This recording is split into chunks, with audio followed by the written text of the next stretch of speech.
My name's Mark McDonnell.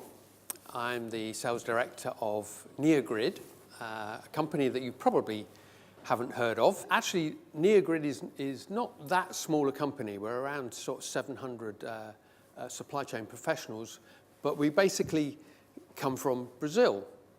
Now, South America and Brazil in particular is very interesting because all the retailers and the distributors within the country share their information with their suppliers, and about 70 to 80% of that is done over my company's software, if you like. Now, Brazil is around, economically speaking, it's about the same size as the UK, but geographically speaking, it obviously is massive. In fact, if you take Alaska off America, then basically Brazil is bigger than the United States. So you've got huge logistic challenges with it actually takes 4 days to get from one end of the country to the other end of the country.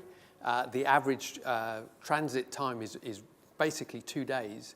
So what that means is that if you don't collaborate, if you don't put the right stuff on the truck in the first place, then you're going to be left with huge gaps within your particular stores.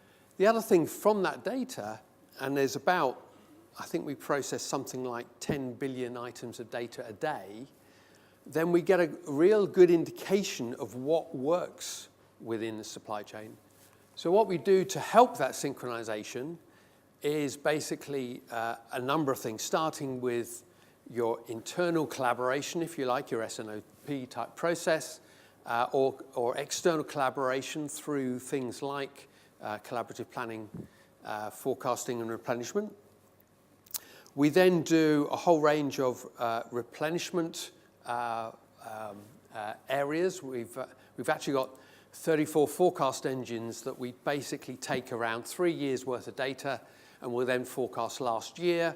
And for each SKU in each location, we will then basically match the forecast algorithm with the lowest forecast error against that particular SKU, so that you can start to replenish sensibly. We also look at other types of replenishment solutions. We've got something called demand-driven replenishment, which is essentially ignoring history completely and then just replenishing against your actual sales. And the advantage of that is that if you get an uplift in demand, or indeed, I was going to say downlift, but a drop in demand, then statistical forecasting will take about 3 or 4 weeks to actually really register that, whereas with demand-driven replenishment, within just one replenishment cycle, you can start to monitor that, and within 3, you can start to effectively change it, so it can be much more rapid in its response. We then have the whole area of visibility, which is really demand sensing and the sort of on-shelf availability service that I'm going to describe. And then we also do a lot of strategic sourcing for some of the big retailers. So Tesco buys about £4 billion worth of goods over Neogrid software.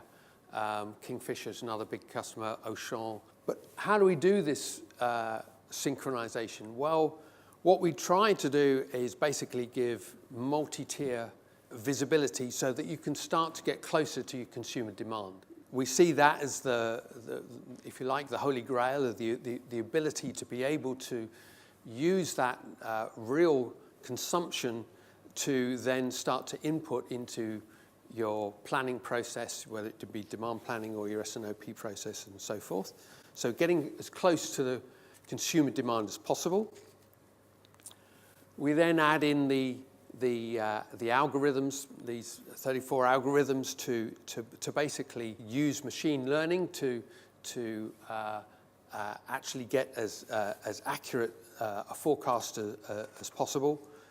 And then we automate it. We can basically take just from sales data, basically automate the complete supply chain and then throw out exceptions to us humans, if you like, who can start to add value in the way that we add value rather than just crunching through the data, where obviously the machines can generally do a better job. And then from this, we can basically lower your operating costs, increase your profitability, and so forth.